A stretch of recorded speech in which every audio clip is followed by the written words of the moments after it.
você, Lulu. Não. Ontem eu tomei uma. Não, porque eu não tá doendo. Eu não vou chorar, tá? Vai ser rapidinho. Tá? Vai ser rapidinho. Segura aqui. Rapidinho.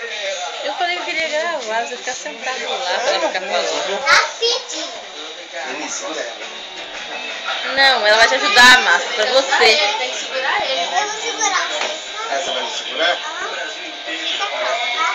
Quando eles têm medo, eles partem para os ataques pessoais. Fizeram isso com o Eduardo Campos. Tem que ficar calmo e fazer o quê, Manu? Agora é a minha vez.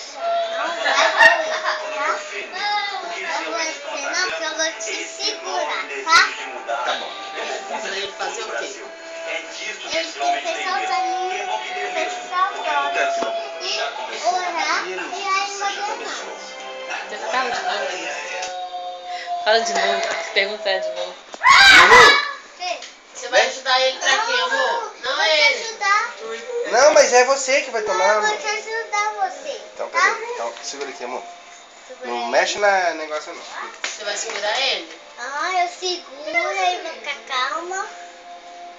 Vem aqui, amor. E depois? Depois, Ele tem que fazer o que você falou, Manu, aquela hora?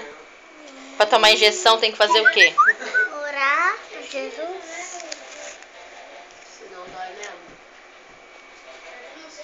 Vai tá o tio Márcio, né? O que o tio Márcio fez que ele tem que tomar injeção agora? E água no bumbum. Então, mas por que ele tá tomando injeção? Porque tá doendo o bumbum dele. Por que tá doendo, amor? Porque um dia eu vi que ele bateu numa agulha. Você quer segurar a injeção? Calma, tá, tio Márcio? Calminha, tá? Você quer segurar a injeção pra ele? Vai rapidinho, Aplica tá? aqui em mim. Ah, deixa a amarela. Não, você vai pegar assim. E você? É. Tá bom.